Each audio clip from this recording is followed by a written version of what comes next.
कभी सोचा है कि एक ही आइडिया, एक छोटी सी चिंगारी कैसे दो बिल्कुल अलग बिल्कुल ही अलग कहानियों को जन्म दे सकती है। आज हम ना एक कहानी को परत दर परत खोल कर देखेंगे, उसके पीछे का जो जादू है उसे समझेंगे। तो चलिए शुरू करते हैं। यही सवाल आज के हमारे इस पूरे विश्लेषण का सेंटर पॉइंट है। मतलब कैसे एक ही बीज से दो ऐसे पेड़ उग सकते हैं जो एक दूसरे से एकदम अलग हों। इसका जवाब ही तो हमें कहानी कहने की असली ताकत दिखाता है। तो देखिए, सब कुछ ना एक बहुत ही सीधे साधे विचार से शुरू होता है।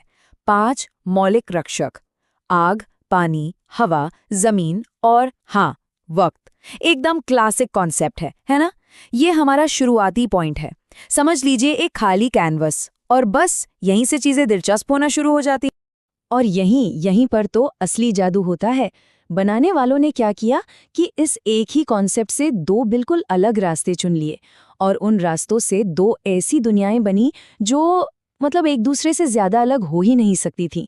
सोचिए, जड़ एक ही है पर दुनियाएं एकदम जुदा।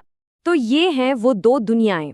एक तरफ है जादुई लोक के रक्षक, नाम से ही पता चल रहा है बच्चों के लिए एक चमकीली उम्मीद से भरी हुई दुनिया। और दूसरी तरफ काल का लोक, बड़ों के लिए गहरी उलझी हुई डार्क फैंटेसी। हम सीधा दोस्ती और हिम्मत की कहानी से निकलकर डर और किस्मत की कहानी में पहुंच जाते हैं। सिर्फ इनके विजुअल्स और थीम का फर्क देखिए। यहीं पर वो एक कहानी दो टुकड़ों में टूट जाती है। अब सबसे पहला और सबसे जरूरी मोड़ जो आता है वो है दुनिया का। देखिए, कहानी का जो माहौल होता है ना, वो सिर्फ एक बैकग्राउंड नहीं होता, ये तो उस कहानी का डीएनए है। यही तय करता है कि किरदार कैसे होंगे और पूरी कहानी का एहसास कैसा होगा। अच्छा, जरा इन दोनों कहानियों की बस शुरुआती लाइनें सुनिए। एक किसी परी कथा की तरह बुलाती है, बहुत समय पहले एक जादुई लोक था। और दूसरी आपको सीधा एक बुरे सपने में धकेल देती है। जब समय टूटता है तो इतिहास चीखता है। हम दोस्ती के प्यारे से एहसास से निकलकर एक गहरे एक कॉस्मिक दर्द में पहुंच जाते हैं। सारा खेल टोन का है। और जाहिर है, जब दुनिया अलग होगी तो किरदार भी अलग होंगे। भले इन रक्षकों के नाम एक जैसे हों, पर वो अपनी अपनी सच्चाई का आईना है। ये एक जैसे लोग बिल्कुल नहीं है। चलिए इस बदलाव को थोड़ा और करीब से देखते हैं। शुरुआत करते हैं आग के रक्षक से। तो सबसे पहले अग्नि, आग का रक्षक। अब देखिए, आग की फितरत ही दोहरी होती है ना। वो गर्मी भी दे सकती है और सब कुछ जलाकर राख भी कर सकती है। बस यही दोहरापन, यही इन दोनों किरदारों को समझने की चाबी है। बच्चों वाली कहानी में उसकी ताकत क्या है? रंगीन रोशनी, जो खुशी का, दोस्ती का प्रतीक है। लेकिन दूसरी तरफ उस अंधेरी दुनिया में वही अग्नि सचमुच पीड़ा से धधकता है।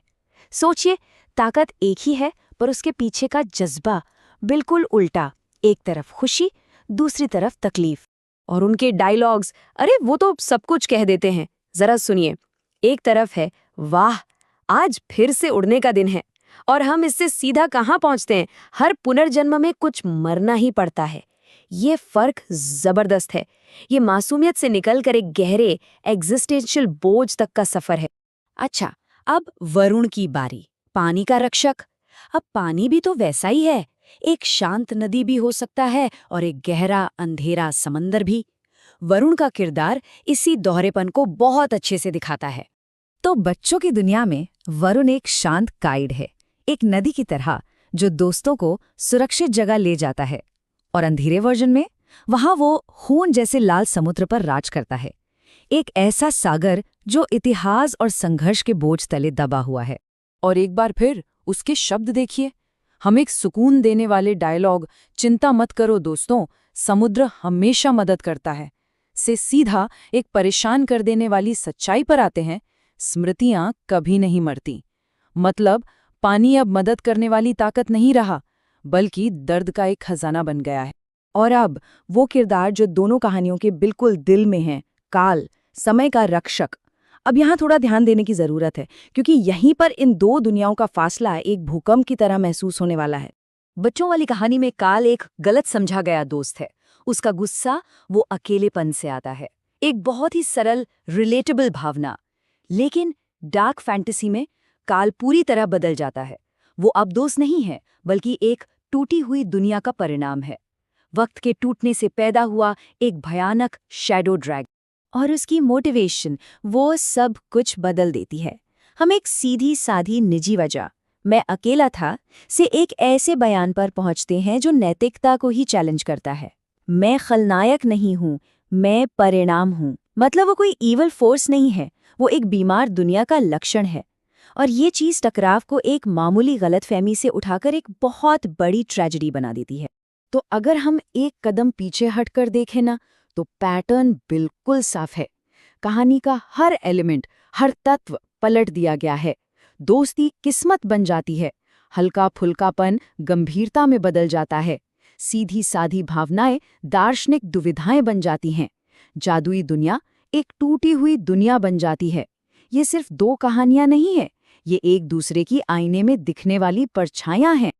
और ये सब हमें कहानी के आखिरी पड़ाव पर लाता है, उस एक बुनियादी सवाल पर कि हर कहानी आखिर में हमें देकर क्या जाती है, दुनिया के बारे में उसका फाइनल मैसेज क्या होता है। पहली कहानी हमें उम्मीद और एकता का संदेश देती है। जब हम मिलकर रहते हैं तो हर अंधेरा रोशनी बन जाता है। ये एक कलेक्टिव विक्ट्री है, सबकी जीत है। और दूसरी कहानी, वो हमें कहीं ज्यादा कठोर सच्चाई का सामना कराती है। अगर अंत लिखना है तो मुझे मारना होगा। बैलेंस लाने के लिए एक दुखद व्यक्तिगत बलिदान। तो इस पूरी तुलना का आखिर मतलब क्या है? हम इस कहानी के विश्लेषण से सीखते क्या है? देखिए, सबक जो है वो इन दो कहानियों से कहीं ज्यादा बड़ा है। ये हमें कुछ बहुत ही पावरफुल आइडियाज देता है। पहला, कि जो जॉनरा होता है ना, वो कहानी की सच्चाई को रंगने वाला एक लेंस है। टोन ये तय करता है कि कोई घटना एक एडवेंचर है या एक ट्रेजेडी। जिनके लिए कहानी कही जा रही है, वो हर शब्द को आकार देते हैं। और सबसे जरूरी बात, ये साबित करता है कि कोई भी आइडिया छोटा नहीं होता। हर एक कॉन्सेप्ट में संभावनाओं का एक पूरा यूनिवर्स छिपा होता है, बस उसे खोजे जाने का इंतजार होता है। और बस यही अंतिम सबक है। कहानी ये नहीं है कि क्या होता है, कहानी ये है कि जो होता है उसे कैसे बताया जाता है। नजरिया, भावना और दुनिया, यही उसे असली मतलब देते हैं। तो एक विचार के साथ यहाँ बात खत्म करते हैं। कहानी को आखिर बनाता कौन है? किरदार या फिर वो दुनिया जिसमें वो रहते हैं? ये एक ऐसा सवाल है जिसे अगली बार किसी कहानी में डूबते समय खुद से जरूर पूछिएगा। इस विश्लेषण में साथ जुड़ने के लिए बहुत बहुत शुक्रिया।